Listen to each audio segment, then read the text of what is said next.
Yo, what's up, guys? We're back with another week, and this time it's Sniper and Golden Glue. Let's go.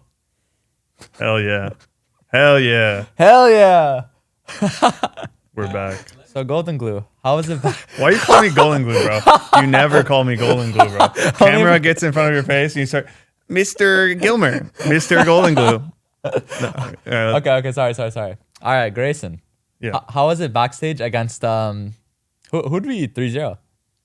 Bro, Who did it was freaking Team Liquid, bro. They got poo-pooed down. they did. Dude, you're good at this. Nice. You're good. No, we did. No, it was good vibes backstage. I mean, I think game one, game two was a little nerve wracking, but I mean, honestly, all the games were like a bit nerve wracking because we weren't playing like the cleanest early mid game. Yeah. But it felt like we kind of just showed up to all the team fights, just kind of wiped them, and it was kind of. I mean, it was good. It was nice. It was quick. Yeah. Able to get K barbecue afterwards, some delicious food, That was nice. and some boba tea as well. It was a pretty solid day. Yeah. How do you like it?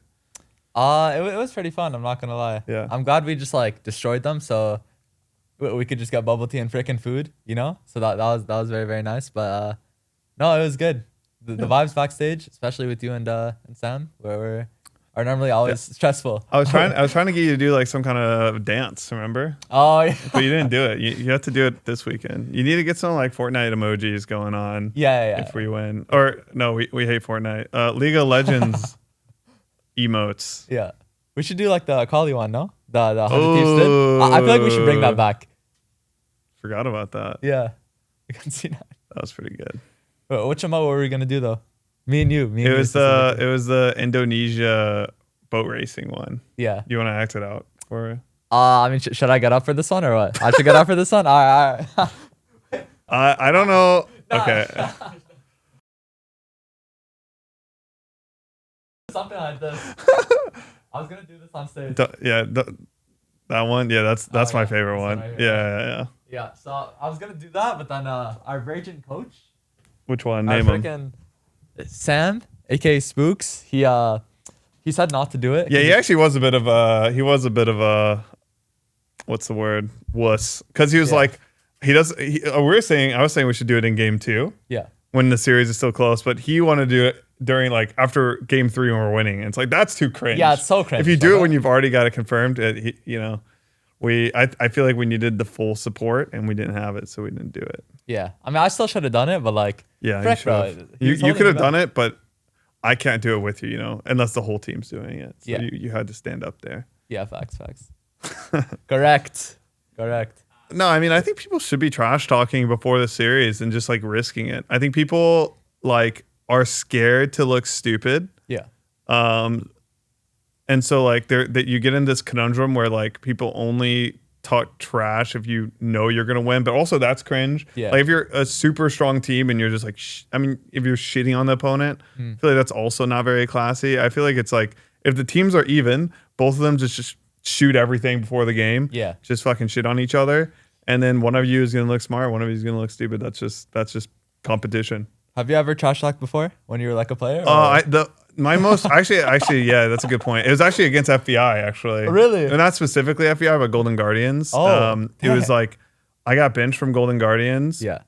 Next season, I joined as a sub later in the split, Evil Geniuses. Oh yeah. And then I kind of like 1v9 carried the game on Azir Ooh. versus Vic and Golden Guardians, and then I tweeted out GG no refunds. Oh. Wait, how many likes did that get? It kind of popped. I don't know. I don't really remember exactly, but it was a good one. Sheesh. Yeah, doing it versus old teams is always like the best way to trash talk. I'll be doing it versus you, bud. Oh, will you, next bud? year, buddy. Oh, will you, once bud? Once I Okay. see you on Dignitas, and then I'm going Team Liquid. You know what I'm saying?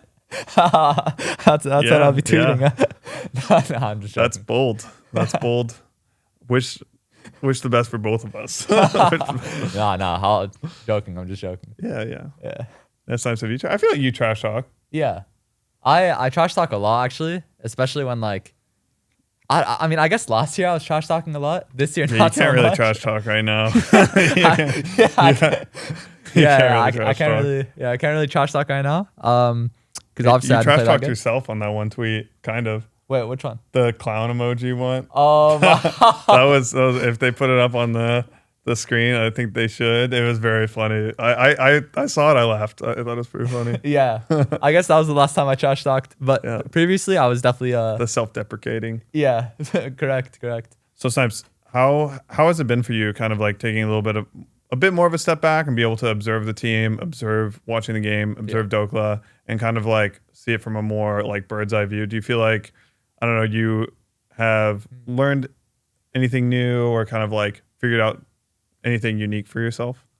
Yeah, I mean, I think it's been really fun actually, because I feel like at the beginning I didn't really take it all too well, because I was like, oh, like everyone's against me, like all the players and the coaches are like against me. It's kind of normal to feel that way initially. Yeah. But then after like a week, I realized that like, oh, I'm actually not as good as I think I am. And then I like completely changed my mindset. Then I was like, okay, I'm actually gonna like put in the work, stop like just like being a victim, I guess. And then everything started going pretty good. Then I was actually like playing more solo queue. And I was like learning a lot from Niship actually. I think he's like he's a very aggressive player. That's one thing I'm gonna say. And especially, I guess like, yeah, I guess I've been learning more than if I were to play from watching, if that makes sense, and that's been helping me improve a lot. Yeah, I mean, I could definitely tell the shift. You kind of had it. Yeah, maybe it was like after a week, because I think that like it's a real maturity thing when you kind of realize like, oh, we're doing this for the team. This is not nothing like, I think there's a lot to relate into the sense of like things are not happening as like personal attacks. Things are happening as like not personal. Yeah, it's competitive. And like what can you learn from your situation that you're in and make the most out of it. And I feel like you kind of turned it around to where you definitely were not making the most out of it at the beginning. Exactly, you were not having a good time. Yeah, 100%. And then you kind of, I do feel like you really came around in the sense that like you're participating in the team and you're playing a lot of solo queue and you're climbing in the rank and you're kind of like doing all the things that will set you up better in the future. Yeah, 100%. Yeah. And also like I was kind of praying on your guys' downfall when you guys played against I think it was SR. Yeah. But then after that I was like these guys are my boys, like there's no reason to like pray on their downfalls. Hey.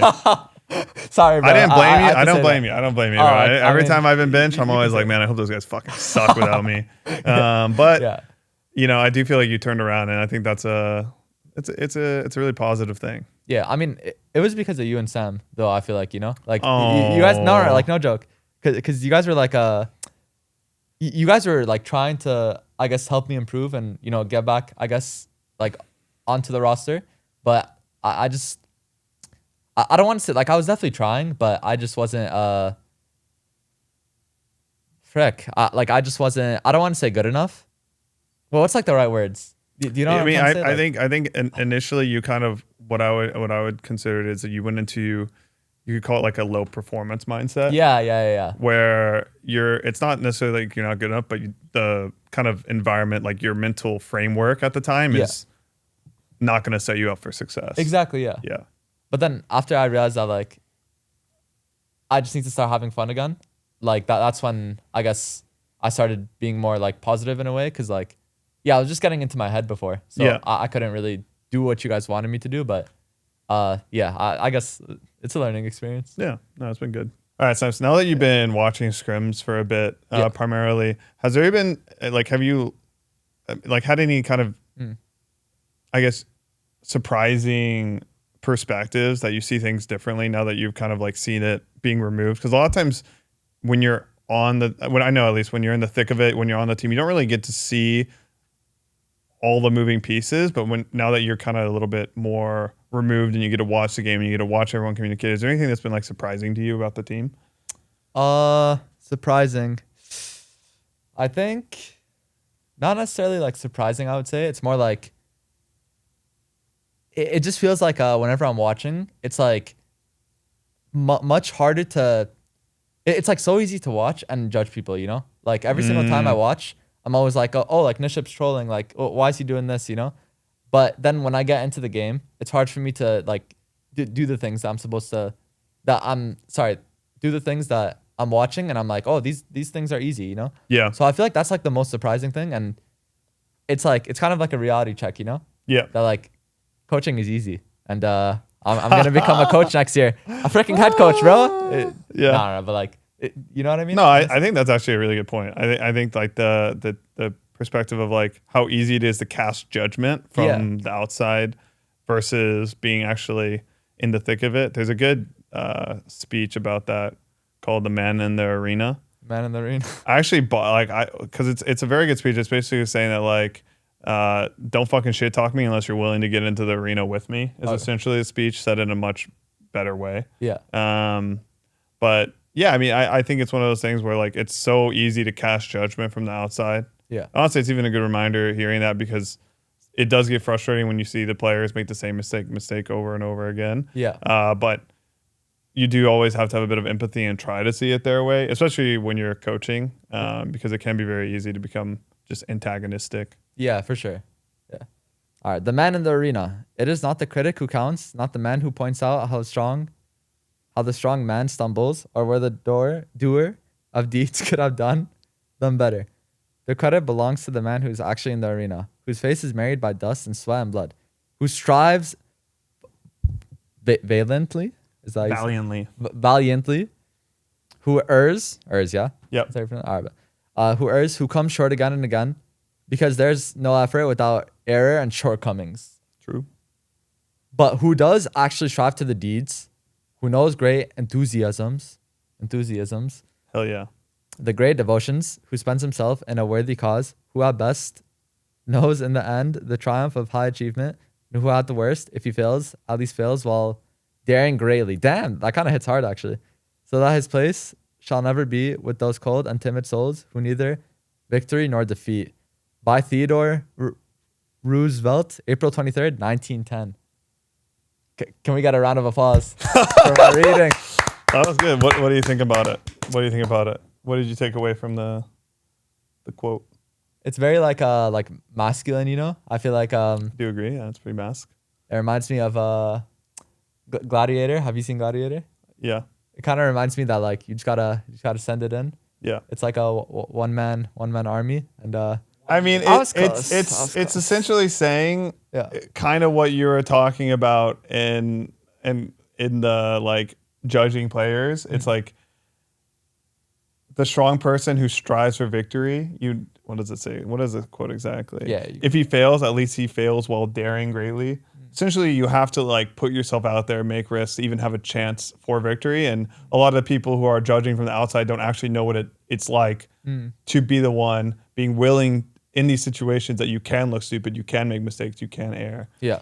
Got you. It's a very good quote. Do you want it? I have it in my room. I have it. I used to have it on the wall. I don't have it on the wall anymore. But I feel like if you pay me like $100, sure, bro, I'll take it. I pay you to give you the nice framed quote that may or may not be resonating with you in a significant way in your life right now. Is that correct? You want me to pay you? Yeah. I paid like $40 for it. I think. 40, damn. Maybe, yeah, ish. Maybe more. If it's a nice wooden frame. If you can give it to me for free, I'm down. I'm down to keep it. You're a good negotiator. What a good you can give it to me for free, actually. I that would be really yeah. Okay. Don't get so freaking sensitive all of a sudden, bro. It's all good. You're airing right now. You're airing. I'm actually projecting. Well, so we have a big match on Friday. We play against Cloud9. The reason this is a big match is if we win this one, we qualify for the conference against LTA South. So essentially, we have an opportunity to go to Worlds. If we lose, season's over. If we beat C9, play Shopify, beat Shopify, play against FlyQuest, and then if you win that FlyQuest match, you automatically qualify for Worlds, and you automatically get to go to Dallas for the tournament. So I would say the first match is obviously the most important one because it's our opportunity to make Worlds. Yeah. And then, I mean, I do feel like pretty positive about our chances to go the whole way. I think it's going to be an exhausting weekend, playing 3 best of 5s in a row if we make it there. But it's definitely like the pinnacle of the season. It's the end point. And honestly, it's made this week almost a little awkward in the sense that we're kind of like, we don't want to expend too much energy. We kind of need to like be well rested. We're still night blocking every day, but it's one of those things where it's not as high energy because we just really need to save up for the long weekend. So that's kind of the stage. Nice. Yeah. Do you think we're gonna beat C9? And if so, what's the score gonna be? Yeah, I think we're gonna beat C9. I think it'll be 3-2. 3-2. Yeah. Who do you think is gonna get player of the series though? You know? Who's gonna get player of the series? Yeah. Quita River. And yeah, one of those two, most likely. Sorry guys, but they're pretty good. Yeah. I think the key win condition versus Quita C9. River. Quita River. Quita River, I got it, bro. In the bag. That's hard to say. I mean, I think that this weekend, bot lane needs to step up because I feel like typically C9's bot lane has like struggled and lane and they've been getting behind, and I want to see our bot lane put them behind and snowball a lead. But it really is just going to come down to all the team fights. I think that's pretty much the meta right now. You just run around, team fight every objective every 2 or 3 minutes. So honestly, anyone has the opportunity to shine in those team fights. Yeah. And obviously, I still think I do think drafts matter a lot, so making sure that we're drafting well, because For sure. I feel like a lot of series, especially C9 series, like they had a series for Shopify and one versus DSG, where I do feel like they've won games from drafts, and I think they've also lost games from drafts. So I think they've had relatively polarized drafts. So just make sure that we give ourselves the best opportunity to win in draft. Hey, that was kind of a boring answer. All I'm gonna say is, hey, as long as top is stable, we're gonna freaking 3-0 them, bro. Like Thanatos is, I'm gonna keep it a buck, probably their best player. So like, hey, Niship just you know what I'm saying? Just take a deep breath, and we're gonna win. It's not a bad take. 3-0. It's not a bad take. Obviously, like Thanatos is their best player, so I feel like if Niship stabilizes him and doesn't fire too far behind, because this guy like always gets leads in lanes. I feel like the game will be will be very natural, and it'll just depend on like the rest of the map. And I feel like our team honestly has been playing like really good in scrims. I can say this, right? No, no, I can't. No, no, you no. can, obviously it's fine. Yeah. Our team's been playing like pretty good in scrims. So yeah, I just feel like you just got to stabilize Thanatos, got to neutralize him, and I think we got this. I think that's the goal. Do you think you can? Do you think you can spell neutralize? NE. Yeah. U. Yeah. T. Yeah. Neutra. RA. Yeah. Neutra. You're almost there. LIZE. Hey! Neutralize. Yeah. Good job. Yes, sir, bro. Let's go. Bro. That's what I'm talking about. That's what I'm talking about. It's nice. This is like education for you. So you didn't go to high school. Every now and then I just gotta make sure. Do you know how to spell this? Appreciate that. It, that was good. That was good. Thank you. Appreciate that, Grayson Gilmer. This guy wants me to call him Grayson, bro. He's not a golden glue. That's why he's the GOAT, guys. That's why he's gonna freaking outdraft Reapered. Wait, it's Reapered, right? Yeah. Oh, okay. Yeah. Yeah.